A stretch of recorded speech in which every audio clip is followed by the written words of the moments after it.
It started with the silence.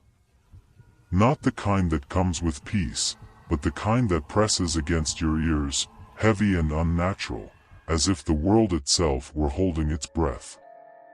My neighborhood was never quiet.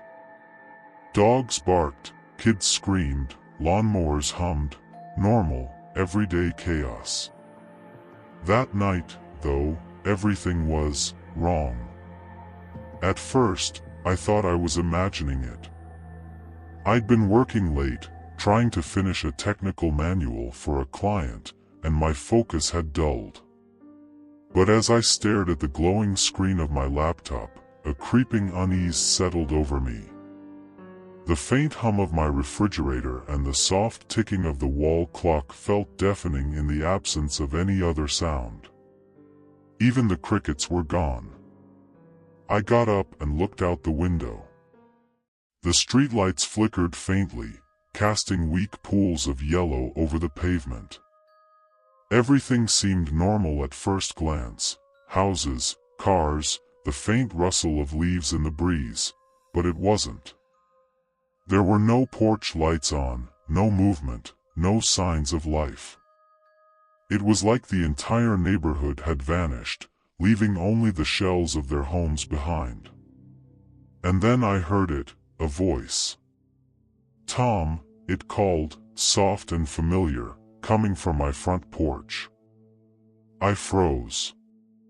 My heart started pounding, and my breath caught in my throat. It was my mother's voice.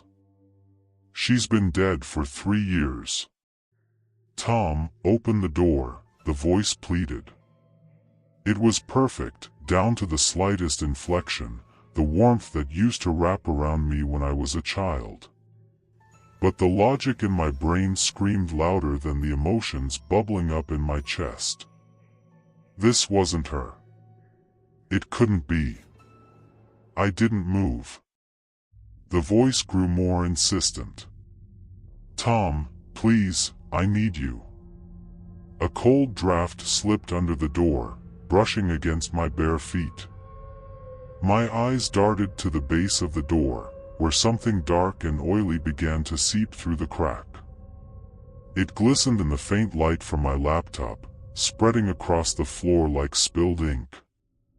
I backed away, swallowing hard, and grabbed a pen and notebook from my desk. My hands were shaking, but I managed to scrawl down my first observation. Rule 1: do not respond to the voices, no matter how familiar they sound. The knocking started then. Soft at first, almost polite, but it quickly turned into heavy, rhythmic pounding. I tried to steady my breathing as the air around me grew colder, a chill so sharp it felt like it was cutting into my skin. I retreated to the farthest corner of the room, clutching my notebook like it was a lifeline. The pounding stopped abruptly, leaving behind only silence again. But the silence wasn't empty anymore. It was alive, filled with the weight of something watching, waiting. I stayed there for hours, my back pressed against the wall, eyes fixed on the front door. The oily substance had stopped spreading, pooling near the threshold like it was marking its territory. Eventually, the sun began to rise, weak and pale, but enough to scatter the suffocating darkness outside. The voice didn't come back that night, but I knew it wasn't over. Whatever had called to me, whatever had pretended to be her, it wasn't gone. I wrote it down, every detail, every observation. My mind clung to the rules I had started to piece together, because logic was the only thing keeping me from falling apart. The silence wasn't natural. The voice wasn't real. The fluid wasn't harmless. And I wasn't safe. The next few days passed in a haze of confusion and fear.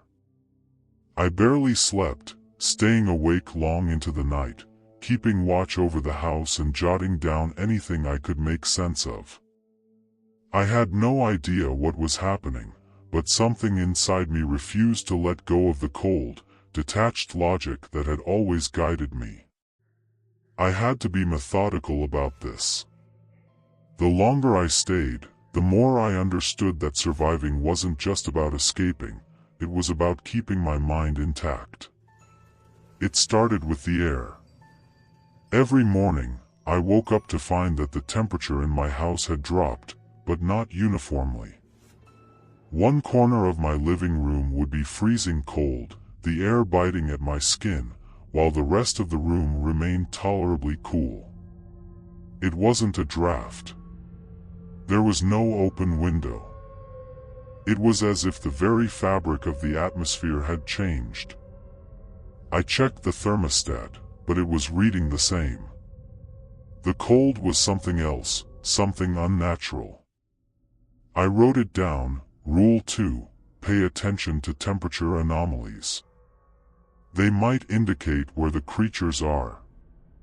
The next sign came in the form of fluid. It wasn't rain or fog, it was thicker, viscous. I woke up one morning to find that the windows had become coated in something strange, a black, sticky substance that had dripped down from the edges, like ink running down the side of a glass. It didn't just smear when I tried to wipe it off. It clung, almost alive, resisting any attempt to remove it. I couldn't help but think of the substance from the night before. The oily goo that had spread under the door. It was spreading now, not just on the outside of the house, but on the inside as well.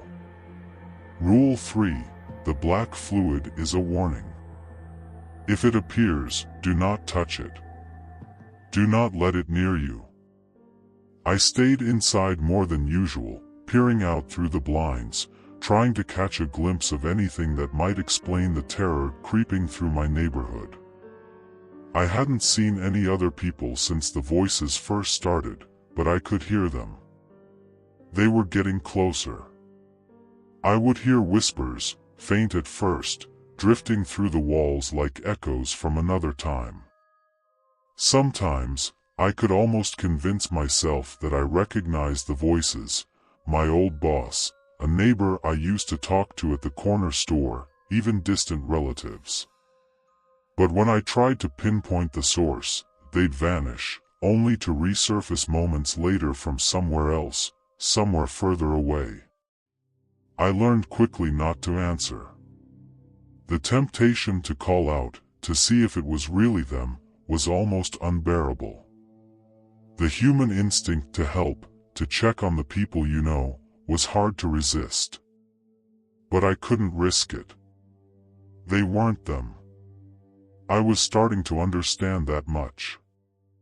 I caught myself staring at the empty street for hours, wondering why no one had returned. Why no one was trying to help. I didn't dare go outside anymore. I had to stay in, stay protected. I began to organize my thoughts more systematically. There was no point in panicking. If I was going to survive, I needed to understand the patterns of this thing, whatever it was. I had to treat it like a problem to be solved. But as the days wore on, the more I learned, the more it felt like there were no answers. Only rules. Rule 4, the voices are not real. Do not engage. They are not trying to help you. By the third night, I had stopped questioning whether I was losing my mind. I knew I was hearing things that weren't there. I knew the air was wrong. I knew the fluid was something out of a nightmare. I wasn't crazy, at least not yet. But there was still something else I hadn't accounted for, the shadows. One evening, I was watching the street from my kitchen window when I saw it. A figure, tall and unnaturally thin, standing motionless at the end of my driveway. It was hard to make out, its features blending with the shadows around it, but I could tell it was watching me. It didn't move. It didn't speak. It just stood there, waiting. I stared back for what felt like hours, trying to understand what I was seeing, but nothing made sense. There was no reason for it to be there. It wasn't human. I glanced down at my notebook, where I had written out the rules so far. Rule 5. If you see a figure standing still, do not approach it. It is a trap. It is watching. I closed the blinds quickly and sank to the floor. My mind raced, but it was hard to focus. My logical brain, the one that had always guided me through problems, was starting to feel like a distant memory. The fear had started to settle in, deep and gnawing. Whatever this was, whatever had invaded my neighborhood, it wasn't just playing by rules I could understand. And I was starting to wonder if following my own rules would be enough to keep me alive. I'm not sure how many days it's been since I first noticed the changes. Time has started to lose its meaning. The sun rises, but it feels like it's stuck, unwilling to leave the ground, hovering low in the sky like it's afraid to go any higher. The nights stretch on endlessly, filled with whispers and strange noises that never quite make sense. It feels like I'm trapped in a nightmare that never ends. I haven't left the house. I can't. I know that if I step outside, I'll never be able to come back. But being inside isn't much better. It's like the house itself is changing, warping under pressure. The walls creak in a way that they never used to. The floors groan under my weight, even when I'm standing still. I hear things now, scratching sounds in the walls, faint thumping from the attic, things I can't explain. The worst part is that it feels like they're getting closer, like the house is shrinking around me. Every night, I hear it again. The voices. They're getting more persistent, more demanding. And this time, they don't sound like my mother. They don't sound like anyone I know. Last night, as I was sitting by the window, trying to calm my nerves, I heard a voice calling from the front yard. It was clear, distinct. I almost thought it was a neighbor, until I realized that it was too familiar, a voice that I couldn't place but somehow knew. It sounded like my own voice, but not quite right. It was too smooth, too controlled, almost mechanical. It called my name over and over again, growing more insistent. Tom.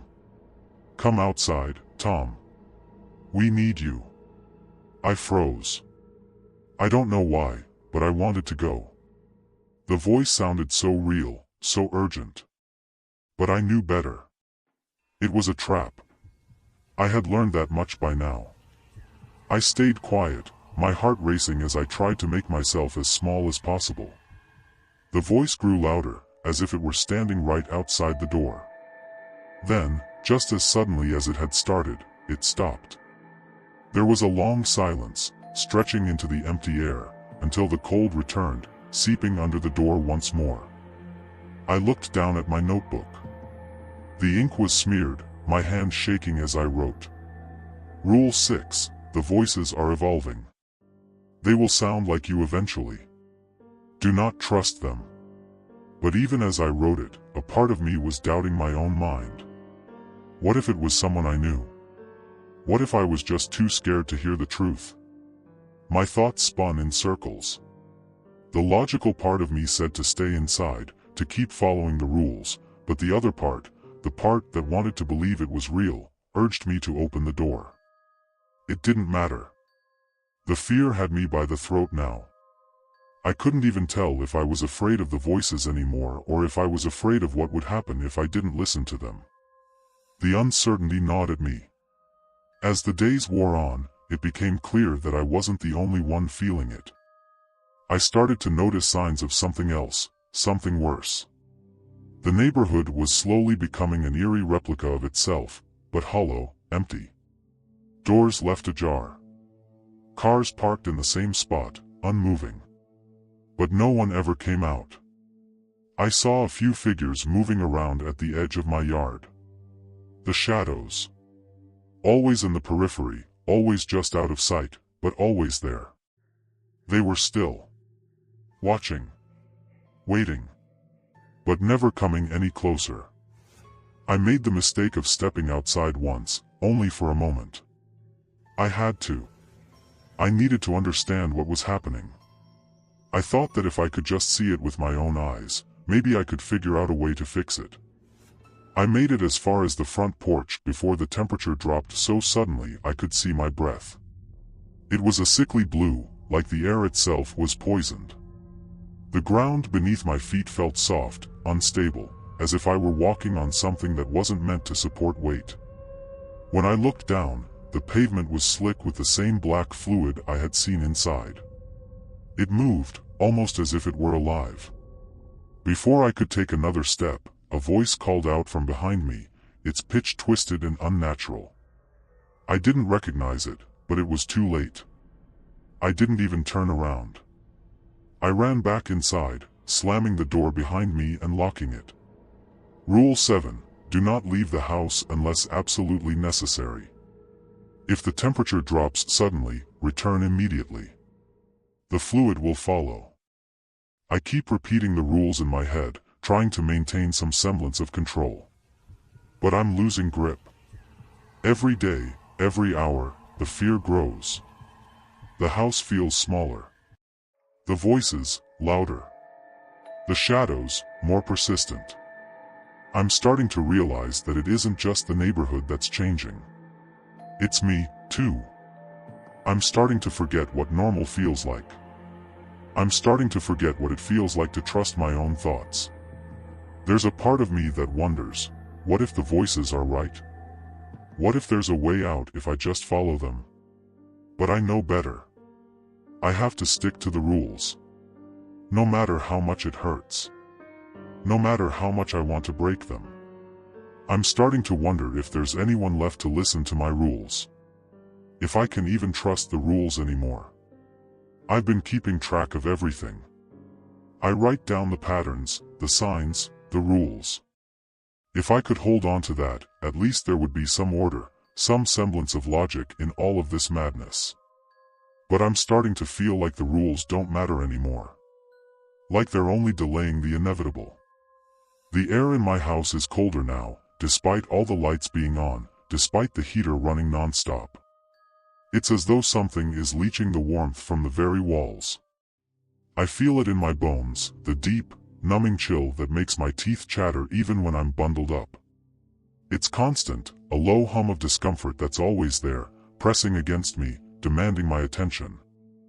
I spend my days glued to the windows, watching the street through the cracks in the curtains, always waiting for something, anything, to happen. The silence is worse now. There are no more voices. Just the occasional creak of the house or the eerie whispering that seems to come from inside the walls. I thought that, if I could just stay inside, stay hidden, I might be safe. But I've learned that there's no such thing as safety in this place. The first time I saw it, I wasn't prepared. I was looking out the front window, like always, when I caught a glimpse of something at the end of the street. A shadow. It didn't move like a person. It didn't feel like a person. The shape was wrong, too tall, too thin. The limbs bent in ways that were unnatural, as though the creature had no bones. Its movements were jerky, like a broken puppet being pulled by invisible strings. I blinked, and it was gone. I couldn't shake the feeling, though. I'd seen it. I hadn't imagined it. I had no idea what it was, but it was there. Over the next few days, I started to see it more often, always at the edge of my vision, always just far enough that I couldn't quite get a good look at it. But each time, it seemed to get closer.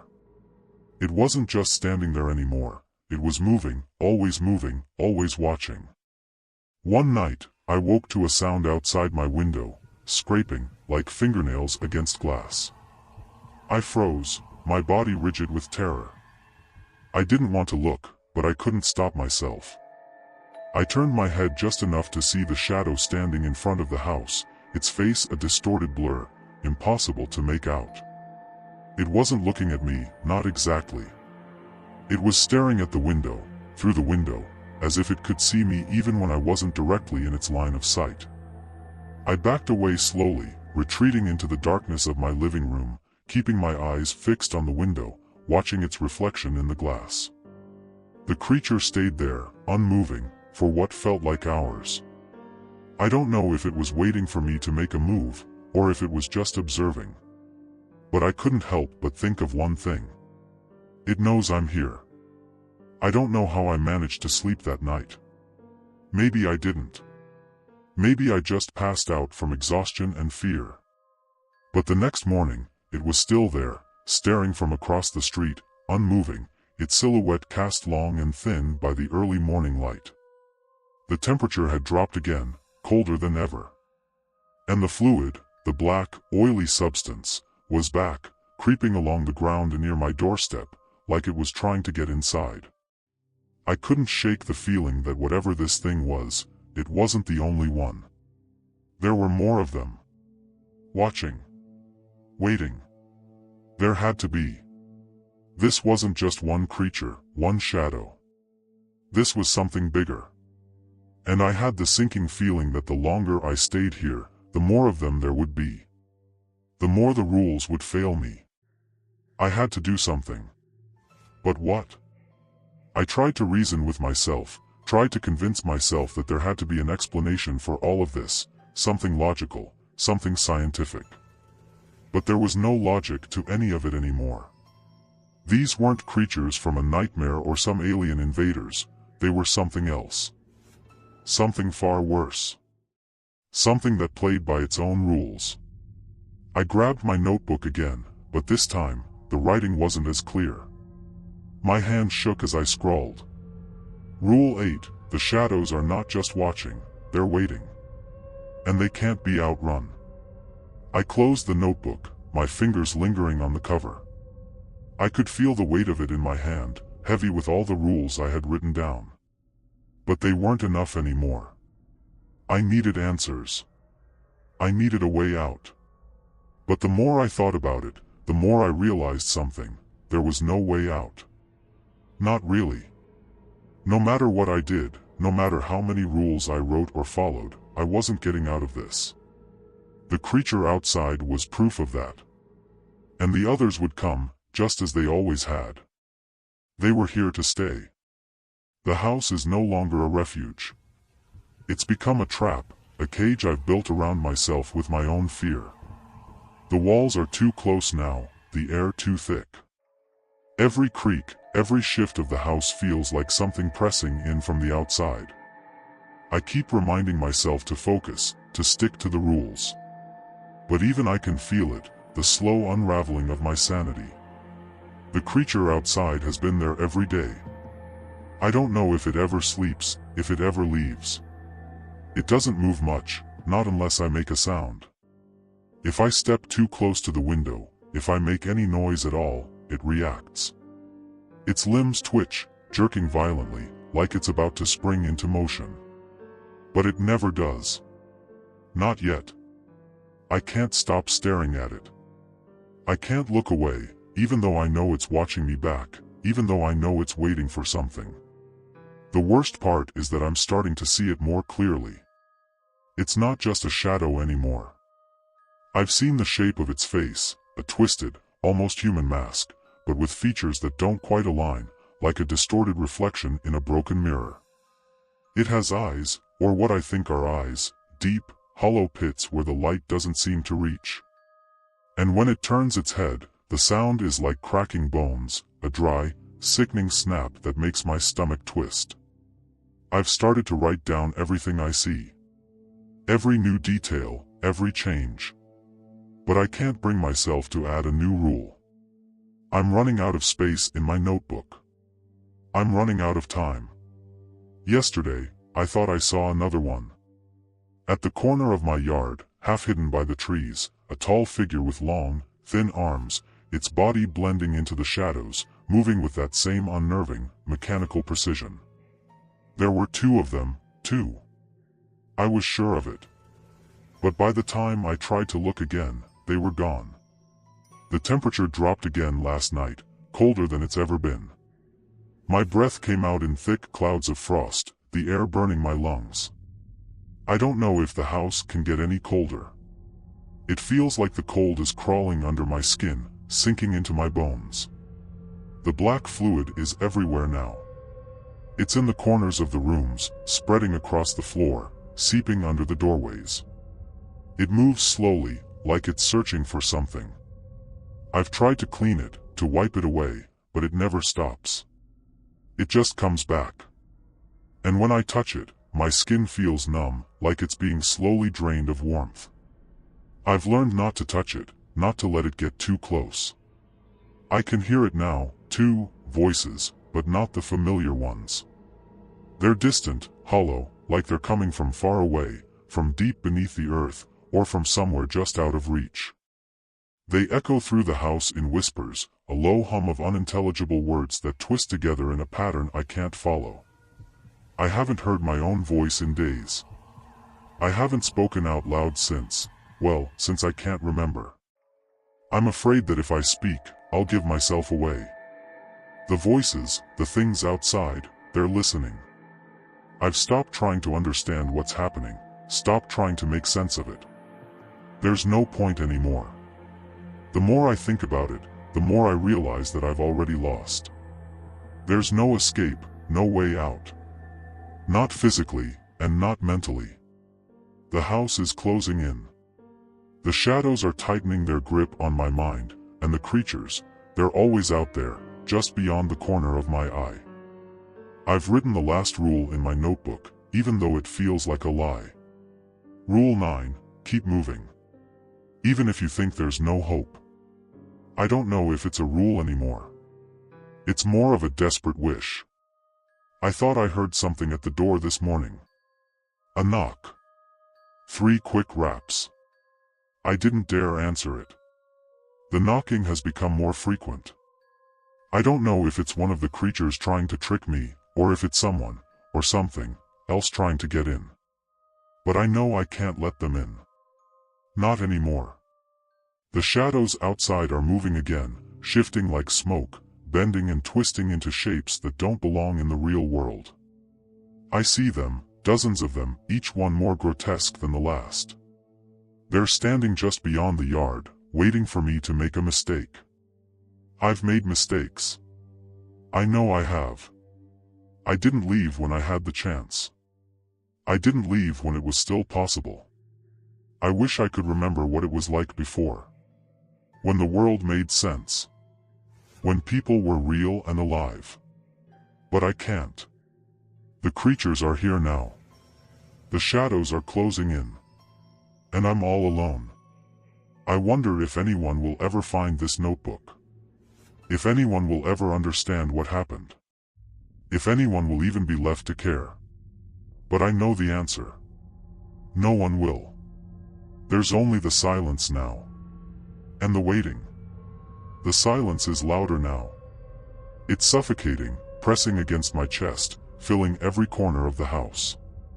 I can feel the weight of it in my bones, the way it clings to the air, thick with something I can't name. I've stopped trying to keep track of the days. I don't know how many days have passed since I last heard a human voice, since I last saw the sun break through the clouds. Time doesn't matter anymore. Nothing does. The creatures are closer now. I can feel them outside, just beyond the door, just out of sight. They've been circling the house for what feels like hours, or maybe days. I don't know anymore. They move in the shadows, twisting and warping like smoke, and when I look at them too long, they seem to fade, slipping back into the darkness from which they came. But I know they're there. I can feel their presence, an oppressive weight that presses down on me with every breath. I've stopped looking out the windows. It doesn't matter what's out there anymore. The shadows are everywhere, closing in from all sides. I've learned that no matter how far I run, no matter how much I try to escape, they will always find me. They'll always be waiting. Last night, the knocking started again, louder this time, more insistent. 3 quick raps, followed by a silence that seemed to stretch on forever. Then the knocking came again, this time faster, harder. I didn't open the door. I couldn't.